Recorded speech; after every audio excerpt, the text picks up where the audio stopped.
ಸರ್ವ ಕರ್ನಾಟಕ ನ್ಯೂಸ್ಗೆ ಸ್ವಾಗತ. ನಮ್ಮ ಚಾನಲ್ಗೆ ಸಬ್ಸ್ಕ್ರೈಬ್ ಮಾಡಿ ಮತ್ತು ಲೈಕ್ ಮಾಡಿ. ಈ ದೇಶದಲ್ಲಿ ಎರಡು ಸಂಸ್ಕೃತಿ ಇದೆ. ಒಂದು ಕೃಷಿ ಸಂಸ್ಕೃತಿ, ಇನ್ನೊಂದು ಋಷಿ ಸಂಸ್ಕೃತಿ.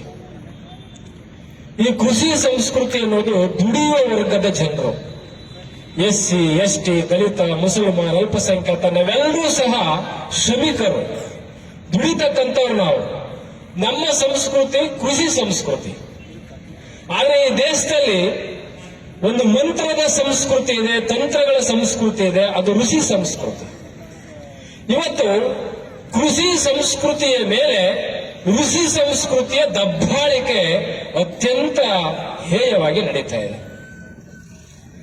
ಈ ಯುದ್ಧ ಯಾರಿಗೋಸ್ಕರ ನಡೆಯಿತು? ಹೆಣ್ಣಿಗೋಸ್ಕರ ನಡೆದ ಯುದ್ಧವಲ್ಲ, ಮಣ್ಣಿಗೋಸ್ಕರ ನಡೆದ ಯುದ್ಧ ಅಲ್ಲ, ಒನ್ನಿಗೋಸ್ಕರ ನಡೆದ ಯುದ್ಧ ಅಲ್ಲ. ಸಾಮ್ರಾಜ್ಯವನ್ನೇ ಕಿತ್ತಿಕೊಳ್ಳಬೇಕು ಅನ್ನುವಂತ ಆಸೆ ಇಟ್ಟುಕೊಂಡು ಯುದ್ಧ ಮಾಡಿಲ್ಲ. ಈ ಯುದ್ಧ ಯಾಕಾಯಿತು?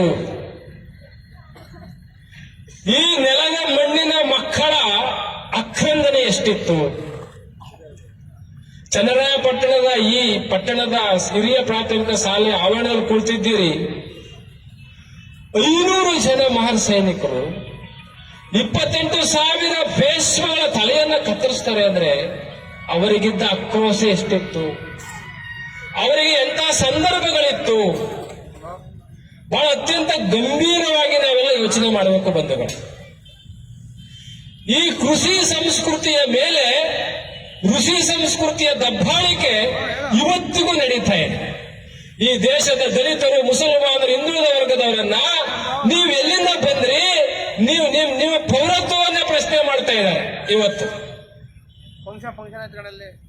1818ರಲ್ಲಿ ಇಲ್ಲಿಗೆ 202 ವರ್ಷಗಳಾಯಿತು. ಈ ಯುದ್ಧ ಯಾಕಾಯ್ತು ಅಂದ್ರೆ ಬಂಧುಗಳೇ, ಅವತ್ತಿನ ಕಾಲದ ಋಷಿ ಸಂಸ್ಕೃತಿ ಏನು ಮನುವಾದಿಗಳಿದ್ರು, ಆ ಮನುವಾದಿಗಳು ಅಸ್ಪೃಶ್ಯರನ್ನ ನರಿ, ನಾಯಿ, ಹಂದಿ, ಕತ್ತೆಗಳಿಗಿಂತಲೂ ಕಡಿಯಾಕೊಂಡಿದ್ರು. ನಾಯಿ ಬೇಕಾದ್ರೆ ಹೋಗಿ ನೀರು ಕುಡಿಬೋದಾಯಿತು, ಮನುಷ್ಯ ಮುಟ್ಟಂಗಿರ್ಲಿಲ್ಲ. ನಾನು ಪದೇ ಪದೇ ಹೇಳ್ತಾ ಇದ್ದೇನೆ, ಇದು ಮನುಷ್ಯರ ಭಾರತ ನಮಗೆ ಕಾಣ್ತಾ ಇಲ್ಲ, ಇದು ಮೃಗಗಳ ಭಾರತ ಅಂತ ನಾನು ಅವಾಗವಾಗ ಹೇಳ್ತಾ ಇರ್ತೇನೆ. ಇದು ಮೃಗಗಳ ಭಾರತ. ಯಾಕೆ ಮನುಷ್ಯರ ಭಾರತ ಅಲ್ಲ ಅಂತ ಹೇಳ್ತೀನಿ ಅಂದ್ರೆ, ಪೊಲೀಸ್ ಡ್ರೆಸ್ ನಲ್ಲಿದ್ದಂತ ಒಬ್ಬ ಹೆಣ್ಣು ಮಗಳನ್ನ ದಲಿತ ಎಂಬ ಕಾರಣಕ್ಕೆ ಅವಳನ್ನ ಪೊಲೀಸ್ ಡ್ರೆಸ್ ನಲ್ಲಿ ಕರ್ತವ್ಯದಲ್ಲಿದ್ದವಳನ್ನ ಆಚೆ ನಿಲ್ಲಿಸ್ತಾರೆ ಅಂದ್ರೆ ಇದು ಮನುಷ್ಯರ ಭಾರತ ಏನ್ರಿ? ಇದು ಯಾವ ಭಾರತವನ್ನ ಕಟ್ಟಲಿಕ್ಕೆ ಹೋಗ್ತಾ ಇದ್ದೀರಿ ನೀವು? ಅದಕ್ಕೆ 1818ರಲ್ಲಿ ಈ ಯುದ್ಧ ಯಾಕಾಯ್ತು ಅಂದ್ರೆ, ಮರಾಠರ ಪೇಶ್ವೆ 2ನೇ ಬಾಜಿರಾಯ ಶಾಸನಗಳನ್ನ ಮಾಡಿದ್ದ. ಅಸ್ಪೃಶ್ಯರು 12 ಗಂಟೆಗೆ ಮಾತ್ರ ಹೊರಗೆ ಬರಬೇಕು. ಯಾಕೆ ಅಂದ್ರೆ ಅವರ ನೆರಳು ಅವ್ರ ಮೇಲೆ ಬಿಡಬೇಕು. ಅಸ್ಪೃಶ್ಯರು ಹೊಸ ಬಟ್ಟೆಗಳನ್ನ ಖರೀದಿ ಮಾಡುವುದಂತಿರ್ಲಿ, ಆ ಕಳಂಗೆ ಇರ್ಲಿಲ್ಲ. ಒಪ್ಪಿ ತಪ್ಪಿ ಯಾವನಾದ್ರೂ ಹೊಸ ಬಟ್ಟೆ ತಕೊಂಡ್ಬಿಟ್ರೆ ಆ ಬಟ್ಟೆಯನ್ನು ಮಧ್ಯ ಕರೆದು ಧೂಳಲ್ಲಿ ಹಚ್ಚಿ ಕೊಡ್ತಾ ಇದ್ರು.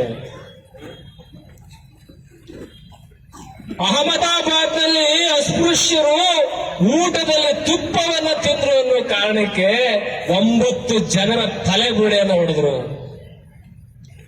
ಜೈಪುರದಲ್ಲಿ ಅಸ್ಪೃಶ್ಯ ಹೆಣ್ಣು ಮಗಳು ತಾಮ್ರದ ಕೊಡದಲ್ಲಿ ನೀರು ತಂದು ಅಂತೇಳಿ 2 ಕಾಲುಗಳನ್ನ ಕತ್ತರಿಸಿದ್ರು.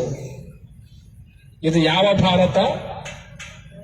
ಮನುಷ್ಯರ ಭಾರತವೋ ಇಲ್ಲ ಮೃಗಗಳ ಭಾರತ?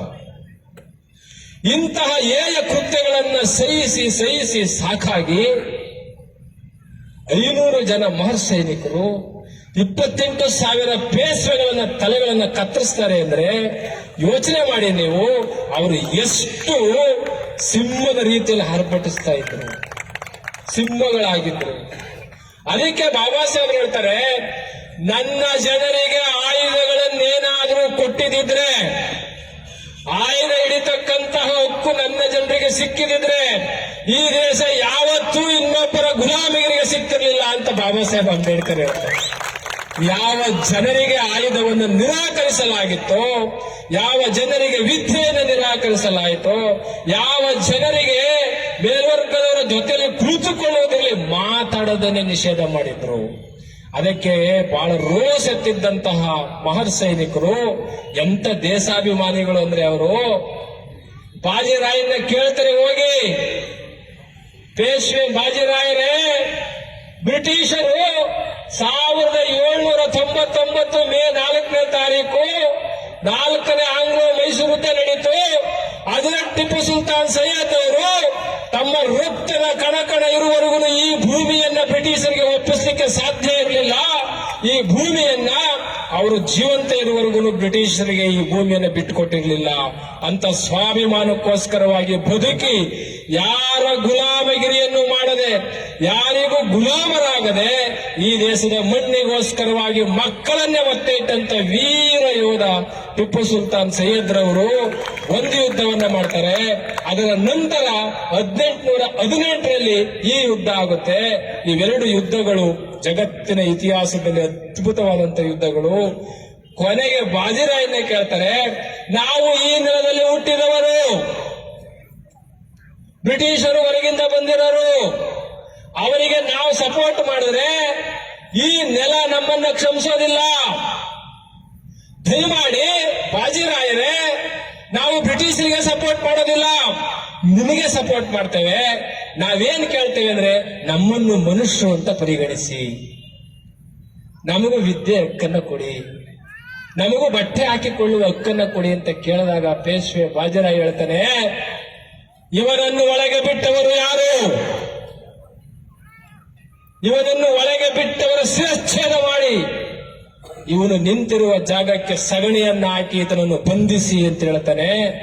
ಯಾವುದೇ ಕಾರಣಕ್ಕೂ ನಾವು 28,000 ಇದ್ದೀವಿ, ನೀವು 500 ಜನ ನಮ್ಮನ್ನ ಗೆಲ್ಲಕ್ಕಾಗುತ್ತಾ? ನಾನು ನನ್ನ ಮನುಧರ್ಮ ಶಾಸ್ತ್ರದ ಶಾಸನವನ್ನ ಯಾವತ್ತೂ ಬಿಡೋದಿಲ್ಲ, ನಿಮ್ಮ ಮೇಲೆ ನಾನು ಏನೇ ಇರ್ತೀನಿ ಅಂತ ಹೇಳಿದಾಗ ಕೆಂಡ ಮಂಡಲವಾದಂತ ಸಿದ್ದನಾಕ 27 ಕಿಲೋಮೀಟರ್ ದೂರದಿಂದ ನಡೆದು ಬಂದು ಊಟವಿಲ್ಲದೆ ಯುದ್ಧದಲ್ಲಿ ಪಾಲ್ಗೊಂಡು 500 ಜನ ಮಹರ್ ಸೈನಿಕರು ಒಬ್ಬೊಬ್ಬ ತಲೆಗೆ 60 ಜನರ ತಲೆಯನ್ನ ಕತ್ತರಿಸಿ 2 ದಿವಸ ಊಟ ಇಲ್ಲದೆ ಮೊಟ್ಟ ಮೊದಲ ಬಾರಿಗೆ ಭೀಮಾ ನದಿಯ ನೀರನ್ನ ಕುಡಿದು ಈ ವಿಜಯೋತ್ಸವದ ಸಂಕೇತವಾಗಿ ಜೈ ಭೀಮ್ ಎಂದಂತ ಮೊಟ್ಟ ಮೊದಲನೇ ಯುದ್ಧ ಇದು. ಅಲ್ಭಾಯ್ ಒಪ್ಪಂದ ಇದೆ, ಎಲ್ಲ ಯುದ್ಧಗಳು ಇವೆ, ಈ ಯುದ್ಧ ಯಾಕಿಲ್ಲ? ಭಾರತದ ಚರಿತ್ರೆಯಲ್ಲಿ ಮಾವಳಿ ಶಂಕರರು ಹೇಳಿದಾಗೆ कौन बनेगा इतिहास? बाबा साहेब ಹೇಳ್ತಾರೆ, ಖತರ್ನಾಕ್ ಲೋಗೋं को बन सकते हैं इतिहास. ಇತಿಹಾಸ ಯಾರು ಬರೀತಾರೆ? ಇತಿಹಾಸವನ್ನ ತಾಯಿ ಗರ್ಭ ಇದ್ದಾಗೆ ಇತಿಹಾಸವನ್ನು ತಿರುಚಿ ಬರೆದಿದ್ದಾರೆ ಮನುವಾದಿಗಳು. ಅದಕ್ಕೋಸ್ಕರವಾಗಿ ಯುದ್ಧ ನಡೆದಿದೆ. ಗಿರೀಶ್ ಮಾಚಳ್ಳಿ ಅವರು ಅದ್ಭುತವಾಗಿರ್ತಕ್ಕಂಥ ನಾಟಕಕಾರರು. ಸಿಎಎ ಅಂತ ಹೇಳಿದ್ರಲ್ಲ, NPR NCR ನ ಬೇರು ಎಲ್ಲಿದೆ? ಹಿಂದುತ್ವದಲ್ಲಿದೆ. ಹಿಂದುತ್ವದ ಬೇರು ಎಲ್ಲಿದೆ? ಸಂಘ ಪರಿವಾರದಲ್ಲಿದೆ. ಸಂಘ ಪರಿವಾರದ ಬೇರು ಎಲ್ಲಿದೆ? ನಾಗಪುರದಲ್ಲಿದೆ. ನಾಗಪುರದ ಬೇರು ಎಲ್ಲಿದೆ? ಬಿಜೆಪಿಯಲ್ಲಿದೆ. ಬಿಜೆಪಿಯ ಬೇರು ಎಲ್ಲಿದೆ? EVM ನಲ್ಲಿದೆ. ಇದನ್ನ ಬಹಳ ಎಚ್ಚರಿಕೆಯಿಂದ ಭೇದಿಸಬೇಕು. ಈ EVM ಬೇರು ಕೀಳಲಿಲ್ಲ ಅಂದ್ರೆ ಮತ್ತೊಂದು ಕೋರೆಗಾವ್ಗೆ ಇನ್ನೊಂದು ಕೋರೆಗಾವ್. ದಲಿತರು, ಮುಸಲ್ಮಾನರು, ಹಿಂದುಳಿದ ವರ್ಗದವರನ್ನ ಈ ದೇಶದವರೇ ಅಲ್ಲ ಅಂತ ಹೇಳ್ತಾರೆ ಅಂದ್ರೆ ನಮ್ಮದು ಕೃಷಿ ಸಂಸ್ಕೃತಿ ಸ್ವಾಮಿ, ಋಷಿ ಸಂಸ್ಕೃತಿ ಅಲ್ಲ. ದುಡ್ದವ್ರು ನಾವು, ಚಪ್ಪಲಿ ಹೊಲಿಯೋರು ನಾವು, ಬೆಟ್ ಮಾಡೋರು ನಾವು, ಹಾಸಿಗೆ ಮಾಡೋರು ನಾವು, ದಿಂಬಳಿಯೋರು ನಾವು, ಮಂಚ ಮಾಡೋರು ನಾವು, ಕುರ್ಚಿ ಮಾಡೋರು ನಾವು, ಬೀಸಣಿಗೆ ಮಾಡೋರು ನಾವು, ಅಕ್ಕಿ ಬೆಳೆಯೋರು ನಾವು, ಟೀಪುಡಿ ಮಾರೋರು ನಾವು, ಹೂ ಕಟ್ಟೋರು ನಾವು, ಎಣ್ಣೆ ಕೊಡೋರು ನಾವು, ಬತ್ತಿ ಕೊಡೋರು ನಾವು, ಬಕೆಟ್ ಕೊಡೋರು ನಾವು, ಬಿಂದಿಗೆ ಕೊಡೋರು ನಾವು, ಮನೆ ಕಟ್ಟರ್ ನಾವು, ಪಾಯ ಹಾಕರ್ ನಾವು, ಬಣ್ಣ ಹೊಡೆಯೋರು ನಾವು, ಗೋಪುರ ಕಟ್ಟರ್ ನಾವು, ಸತ್ತೋದ್ರ ಊತ ಹಾಕರ್ ನಾವು. ಅಂದ್ರೆ ಈ ನೆಲದ ಕೃಷಿ ಸಂಸ್ಕೃತಿ, ಶ್ರಮಿಕ ಸಂಸ್ಕೃತಿಯನ್ನು ಧಿಕ್ಕರಿಸುವ ಉದ್ದಟತನ. ಅದಕ್ಕೆ ನೆಕ್ಸ್ಟ್ ಹೇಳ್ತಾ ಇದ್ರೆ ಯಾರೋ ಒಬ್ರು, ನಾವು ಕತ್ತಿ ಹಿಡಿದು ಬಿಟ್ರೆ ಮುಗೀತು ಅಂತ. ಸ್ವಾಮಿ, ಕತ್ತಿ ಹಿಡಿತಕ್ಕಂಥವ್ರು 89% ಜನ ನಾವು SC ST OBCಗಳು. ನಾವು ಹಿಡಿದ್ರೆ ಮುಗಿದೈತು ಕಥೆ, ಯಾರು ಇರಂಗಿಲ್ಲ. ಅದಕ್ಕೆ ಭಾರತದಲ್ಲಿ ಕೋರೆಗಾಂವ್ ಯುದ್ಧ ಯಾಕಾಯ್ತು ಅಂದ್ರೆ, ಒಂದು 500 ಜನ ಮಾರು ಸೈನಿಕರು ಕಟ್ಟಲು ಹೊರಟಂತ ಭಾರತ ಪ್ರಬುದ್ಧ ಭಾರತವನ್ನ ಕಟ್ಟಬೇಕು ಅಂತ ಹೊರಟಿದ್ದಾರೆ. ಇದು ಪೇಶ್ವೆ ಭಾರತವನ್ನ ಕಟ್ಟಲಿಕ್ಕೆ ಇವರು ಪ್ಲಾನ್ ಮಾಡಿದ್ದಾರೆ.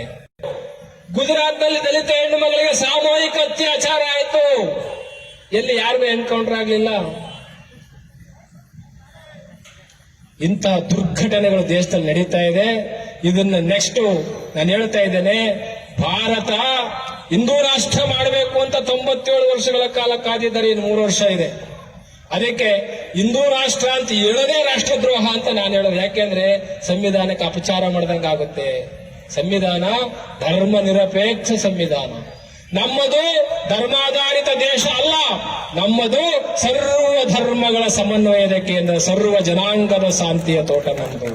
ಇಂಥ ದೇಶವನ್ನ ಅವರು ನಾಶ ಮಾಡ್ಲಿಕ್ಕೆ ಕೊಟ್ಟಿದ್ದಾರೆ. NRC ಬಂದ್ರೆ, NPR ಬಂದ್ರೆ, CAA ಬಂದ್ರೆ, ಯಾವುದೇ ಕಾರಣಕ್ಕೂ ಯಾವುದೇ ದಾಖಲೆಗಳನ್ನ ಯಾರು ಕೂಡು, ನಮ್ಮನ್ನು ಸೇರಿಸಿ ನಿಮ್ಮನ್ನು ಸೇರಿಸಿ ಅವ್ರು ಏನ್ ಮಾಡ್ತಾರೋ ಮಾಡ್ಲಿ, ಯಾವುದೇ ಕಾರಣಕ್ಕೂ ಕೊಡಲ್ಲ ನಾವು. ಯಾಕೆಂದ್ರೆ ಈ ಮಣ್ಣಿನ ಮೂಲ ನಿವಾಸಿಗಳು. ನಿಮ್ ದೇವರಿಗೆ ಹೂ ಕೊಟ್ಟವರು, ನಿಮ್ ದೇವರಿಗೆ ಎಣ್ಣೆ ಕೊಟ್ಟವರು, ನಿಮ್ ದೇವ್ರಿಗೆ ದೇವಸ್ಥಾನ ಕಟ್ಟಿದವರು, ನಿಮ್ ದೇವರುಗಳಿಗೆಲ್ಲ ಹೂ ಕಟ್ಟು ಕೊಟ್ಟವ್ರು ನಾವು, ತರಕಾರಿ ಕೊಟ್ಟವ್ರು ನಾವು, ಕೊತ್ತಂಬರಿ ಸೊಪ್ಪು ಪುದೀನ ಸೊಪ್ಪು ಕೊಟ್ಟವ್ರು ನಾವು. ಸಾಮಾನ್ಯನೇನ್ರಿ? ನಮ್ಮನ್ನ ಪ್ರಶ್ನೆ ಮಾಡೋದು. ಬಂಧುಗಳೇ, ಕೋರೆಗಾಂವ್ ಯುದ್ಧದ ನಾಟಕ